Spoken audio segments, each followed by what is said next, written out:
जय माता दी दोस्तों। चैत्र नवरात्रि में पूजन घर पर सरल तरीके से कैसे करेंगे, आइए जान लेते हैं। इसके लिए सबसे पहले हमें एक चौकी लगानी है। आप चाहे तो मंदिर में अगर ज्यादा स्पेस है तो वहां भी कर सकते हैं। चौकी आपको ऐसे स्थान पर लगानी है जहां 9 दिन तक डिस्टरबेंस ना हो, आराम से माता रानी की पूजन हो सके। उसके ऊपर लाल रंग का वस्त्र बिछा दे और फिर माता रानी की कोई भी प्रतिमा मूर्ति जो आपके पास है उनको विराजमान कर दे।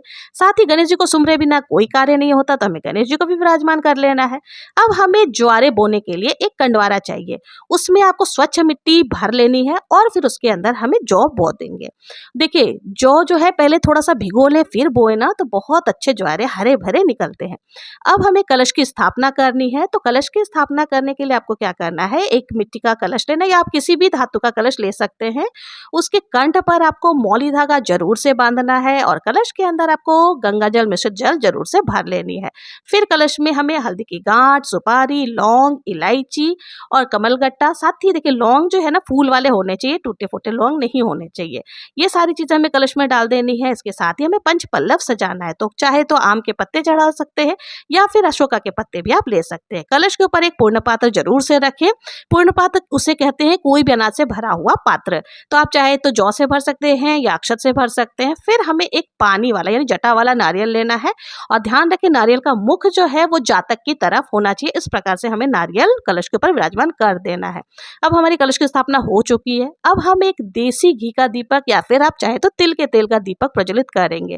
फिर हाथ में थोड़े से पुष्प लेकर के आपको व्रत का संकल्प करना है कि आप किस प्रकार से पूजन कर रहे हैं और माता रानी का आह्वान करना है। देखिए, जब भी आप घर में पूजन करें ना, तो आप अपने द्वार पर अशोक के पत्ते का या आम के पत्ते का बंधनवार जरूर से लगाएं। क्योंकि जब भी हम किसी भी देवी देवता का आह्वान करते हैं तो उनके साथ कई सारे नेगेटिव चीजें भी आती हैं।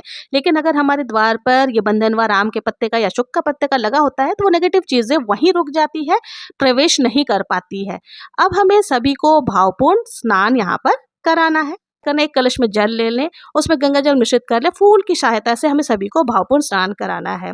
तो यहाँ पर हम सभी को भावपूर्ण स्नान करा देंगे। स्नान कराने के बाद हमें सभी को वस्त्र की भावना से कलावा समर्पित करना है। माता रानी को हम चुनरी समर्पित कर देंगे। और देखिए, अब हमें तिलक लगानी है। तो तिलक सबसे पहले गणेश जी को करेंगे, फिर माता रानी को तिलक करेंगे। कलश के ऊपर भी हमें तिलक जरूर से लगानी है। जिसमें ज्वारे बोए है उसमें भी तिलक लगानी है। अब हमें भोग प्रसाद समर्पित करना है। तो देखिए, भोग प्रसाद में आप कुछ भी समर्पित कर सकते हैं। फलों का भोग ही लगाएं। आज प्रथम दिन है तो माता रानी को घी का, गाय का जो घी होता है उसका भोग लगाना बहुत शुभ माना जाता है। इसके साथ ही देखिए, आप कुछ भी दूध से बनी हुई मिठाइयाँ हो गए, बताशा हो गए, कुछ भी ऋतुफल आदि का भोग लगा सकते हैं। लेकिन देखिए, माता रानी को पान के पत्ते पर एक 2 लौंग, 2 इलायची,